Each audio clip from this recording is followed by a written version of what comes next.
My name is Amber Derstine. I go by A. Derstine for my books. That's cool. And you have your first book here, correct? I do, yes. As my voice cracks on camera, I'll keep that in. So what is your first book? What's it called? So the first book is called Zelbrur. It's about a new doctor who discovers she has telekinetic abilities and then discovers the magical community of Philadelphia. Awesome. So it's based in Philly. Yes, it is, and it takes place in Philly too.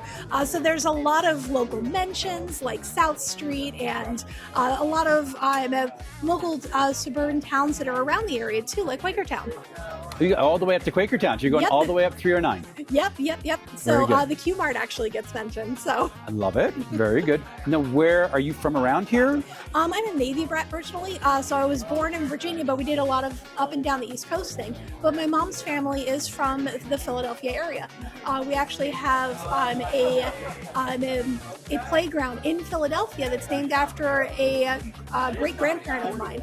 That's so awesome. the Denai playground is one of my ancestors. Oh, that's so cool. Okay, and so your family is from around the Philadelphia area. Yes. You are talking about the 309 belt going up to Quakertown. Mm-hmm. Are you from that? Do they live in that area of Philly? And I'm hoping I'm not getting in frame as I'm swinging my arms. So they're from, I forget. When my grandmother was living in the area, she was living in the Churchville area. Okay. So around there. And then we moved to Quakertown when I was a teenager. And then we just kind of stuck around. Awesome. Well, good to have you in the area. Also, Yes. always loved urban fantasy based in Philly. Yes. So we have a doctor who develops telekinetic powers and finds the cool magic community. Yes. So how is it set up in Philadelphia? Is it like a parallel world? Are they integrated? So it takes place a little bit in the future. Okay. So I do believe I think I had it set at 2056, I do believe. Okay. You're optimistic. We're still around. That's I know. good. Yes. Cross your fingers, hold your heart. Yeah, absolutely. She is a doctor, but she's had to, because we all have to at some point, she's had to work through her doctorate. So she's been working at a bookseller. She's been working at a hole-in-the-wall bookstore. Okay.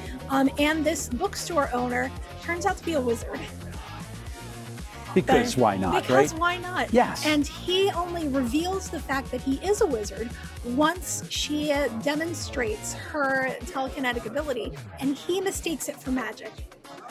Ooh, so you've got a whole different parallel ways that people are getting powers. Interesting. Yes. Okay. It's a lot of dichotomy between magic and science, because he goes all in and he goes, I'm going to show you this magical world and bring you into it. And she's like, it's science. I know how I got my powers. You don't need to mansplain it to me. Thank you. I like pulling even the mansplaining in. That's perfect. Really, really cool. So for what age group are you writing this? I'm rating the series between, I want to say I'm in mid to late teen to I'm adult. Okay, so I don't want to call it young adult. No, it's but kind I of like a wouldn't say- transitional adult almost. Kind of, yes. She so the character starts off at I believe 25. Okay. And I kind of do aim it that way. There are LGBT themes. Okay. And it's very size inclusive and people inclusive. You mean there's humans that have know. different shapes and looks and Yes, wants indeed. and things? Shapes, Yeah. looks, sizes, and accents. What a concept. I know. Well, I mean, in Philly, you have like 14 accents This and is 5 true. of them are in Delco, so that's okay. I know, and I No. can do most of them. So how long have you been writing this one before it came out? So I started writing this, I want to say a little before the pandemic. Okay. And I just kept writing. And eventually my spouse was like, honey, you got a book, right? Was it like a surprise to you? Well, I kept calling it my story. And I'm like, honey, let me read you my story. Let me read my story. And then she was like, honey, you've got a book. And then it turned out I had too much of a book and I had to split it into 2 books. Okay. So the second book is actually due to come out this fall along with the audiobook for book 1. And then book 3 is currently on my laptop today that I'm working on. That's fantastic. So are you self-publishing this? Did you get it No, in agency? I am working with a indie publisher called Byzantium Sky Press Cool. with Crystal Heidel. She's an amazing person to work with, and she's really helped me get to be as good as the book is. And the book itself actually won second place in the Delaware Press Association's communication contest last year. Hey, congratulations. Thank you. So when was this published? This was published in 2024. So it's Cool. about 2 years old at this point. Okay, and you have the next one ready to come out. You said fall? Yes, this fall. Fantastic. I love this whole story. And can you please, the bookmark, I actually have 2 bookmarks going. well, there's a motto here, Yep. beware the unkindness. So where Correct. does that come from? Is that part of the story? It is, yes. So a flock of ravens is called an unkindness. And ravens, Is it really? It is, yeah. And Okay. the unkindness feature very heavily in this book. I try to. They're supposed to be bird people who are directly related to Raven, like the original Raven. Okay. So the unkindness are a group of people within the magical community, and they are like a representation of a part of this magical community of Philadelphia. Okay. Now, I have to ask this. Are you worried at all that ravens will hold a grudge? No, Since because they I are am known for this. I try to be very kind to every raven I see. I've even had like a weird like experience with ravens before. So it was still a very cool interaction to me.